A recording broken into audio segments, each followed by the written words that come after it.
Hi, this is Chris Hicks. It's currently December 30th, and I'm standing in front of the County Administration Building on stop one of a 6-stop tour around Batavia to look at 4 areas of conflict of interest. This building, the County Administration Building, is home of Commissioner David Uible and Auditor Linda Fraley. Uible and Fraley were co-directors of both the Convention and Visitors Bureau, CVB, and the Claremont Sports Development Corporation. On July 26, 2017, Mr. Uible had me removed from a county commissioners meeting during public participation time when I had intended to talk about his 2012 takeover of the CVB and its $700,000 a year taxpayer-funded budget.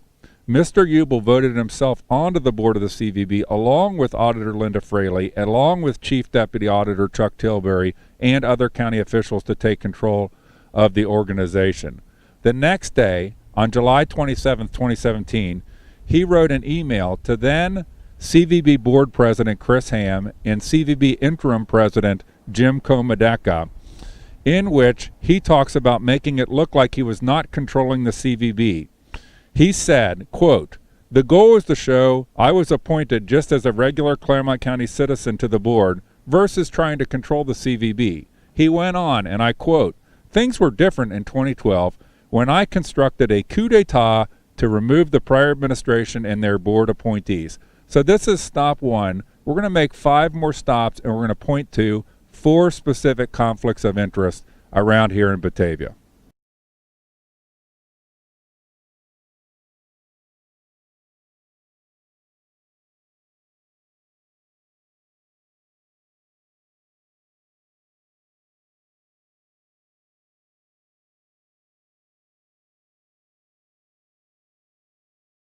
This is stop number 2. I'm standing in front of the CVB, which is home to conflict of interest number 1, Jim Comedecca. Jim Comedecca was co-board members with Uible and Fraley on both the Convention and Visitors Bureau, CVB, and the Claremont Sports Development Corporation.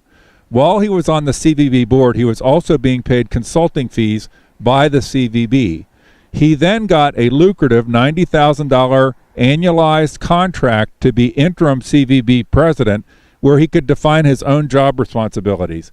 Now he's been put in position as the CVB board chairman with control over $700,000 a year of taxpayer funds. He is from New Richmond, like Uible, and he was put up for commissioner by Uible previously unsuccessfully. Comedecca and Uible are business associates, and Comedecca has benefited handsomely from that relationship. But let's go back to 2012 when Uible had the coup d'etat to take over the CVB. Back then, he put a guy named Chris Smith as head of the CVB as its president. Chris Smith had been David Uible's campaign manager when he ran unsuccessfully against Barb Wiedenbein for clerk of courts. Uible was appointed to the commissioners then in 2012 and almost immediately started to take action against the CVB and put his people in place. Power did not change the character of David Uible. Power revealed the character of David Uible, going all the way back to that Chris Smith appointment to take over the CVB with no experience in CVBs.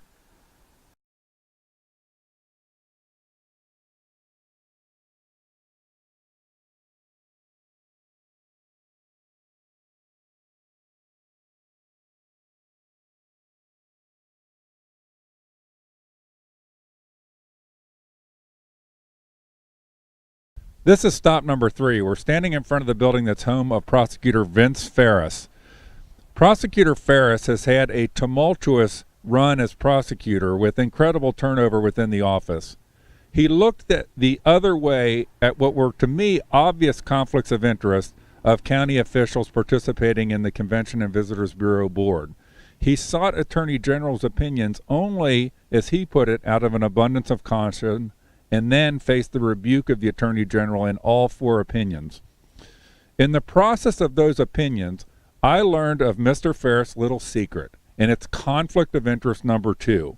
Mr. Faris lets his sons practice before his office defending clients. Even worse, one of his sons is actually a county-paid public defender, and their law firm, Faris & Faris, has also been paid by the county. As far as I can tell so far, they get typically $65,000 to $75,000 a year from this arrangement that allows his firm, Faris and Faris, and his sons, Matt and Zach, to practice before him. Mr. Faris relies on a flimsy, non-binding Supreme Court staff letter and a flimsier, non-advisory opinion of the Ohio Ethics Commission. He never bothered with an actual proper advisory opinion. That might have stood in the way of self-interest. I have asked him to request such an actual advisory opinion, but as far as I know, as of now, he has taken no action. It's unheard of. I actually got input from 40 other prosecutors' offices across the state, and none have or allow this practice. Mr. Faris claims it's okay as long as his kids get informed consent from each client, and he stays totally recused and sees none of the paperwork associated with the cases.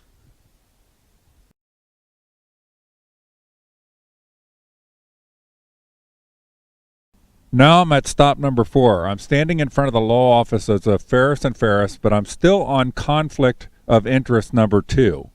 Beyond the conflict of interest and absurdity of a prosecutor letting his sons practice criminal law before him while being paid by the taxpayers, I'm convinced his sons never got or documented informed consent of those clients.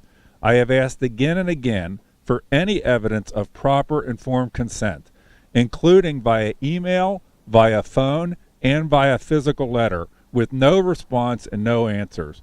I also asked Prosecutor Faris for the procedure they follow in his office to make sure he cannot access files when his kids are representing clients before his office. I was told there is no procedure that's being followed.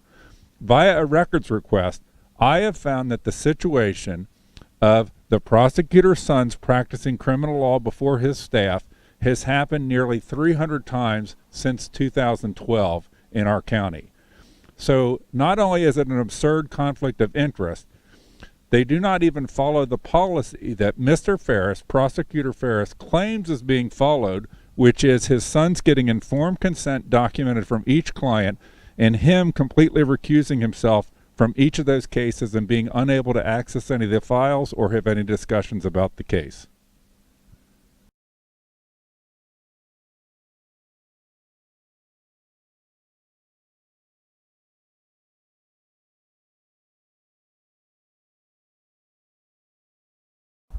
This is stop number 5, the Batavia BMV. Troy Bushman was a deputy auditor under Linda Fraley from 2002 to 2014. He was stepson to Linda via her marriage to Jim Bushman. This situation is addressed in many Ethics Commission's opinions, including one issued in 2008 specific to stepchildren. Now, Troy was Linda's stepson. She was married to Jim Bushman. They had been married, divorced, and then got remarried. The Ethics Commission points out in Opinion 2008-03 that the step-parent relationship persists even through death of a spouse and remarriage. Opinion 2010-03 lists hiring a family member, specifically including stepchildren, as a felony. Troy Bushman was a stepchild when he was originally hired, but he worked for Linda for the auditor's office for 12 years, including through her remarriage. This appears to be conflict number 3 and a matter that should have been reviewed with the Ethics Commission prior to the hiring in 2002, and as subsequent Ethics Commission opinions came out in 2008 and 2010. Troy Bushman now works for the county as a child services enforcement investigator. I have done a records request to understand the circumstances around that hiring. Ethics rules state, quote, "A public official or employee cannot recommend his or her stepchild or formally or informally lobby other officials or employees about a job for his or her stepchild." I have never met Troy Bushman. I'm going to assume he is a great guy, but we need to address conflict of interest in our county.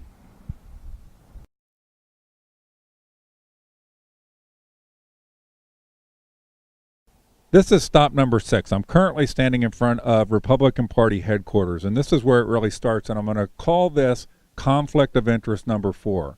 In 2016, in the Republican primary, over 90% of county level offices had only one choice on the Republican primary voters' ballot. That's right, in the primary, there was no choice for Republican primary voters. Our party tries to have no choice in the primaries. They endorse candidates before even the filing deadline and then try to intimidate the non-endorsed candidates not even to run in the primary. That results in a rigged primary where there's only one name on your Republican primary ballot and you have no real choice. And since our county is so heavily Republican, whoever wins the Republican primary naturally wins the general election.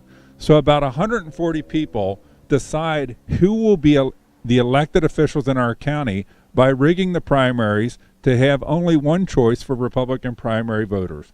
They don't even publish the process on how to run for office or to be considered for endorsement. It's secretive to protect an inner circle, but I think it's changing. About one half of counties that I have checked no longer do primary endorsements, and the ones that still do so only after the filing deadline. So the candidate has to commit to running first, and then the endorsement process begins. Clermont County is unique in that it has an endorsement process that's designed to take away choice from Republican voters in the primary. Also, our party attempts to silence and intimidate anybody who voices opposition to that system, including committeemen like me who speak out. They try to protect that inner circle of people like Commissioner Uible, Auditor Fraley, and Prosecutor Faris. That results in a level of control and the type of patronage that I've highlighted through these stops. We have conflict number one, Commissioner Uible and his business associate Jim Comedecca. Conflict number two, Prosecutor Faris and his sons practicing criminal law before him, and in many cases being paid by the county to do so. And conflict number three, Auditor Fraley's stepson Troy Bushman, working as a deputy auditor for 12 years.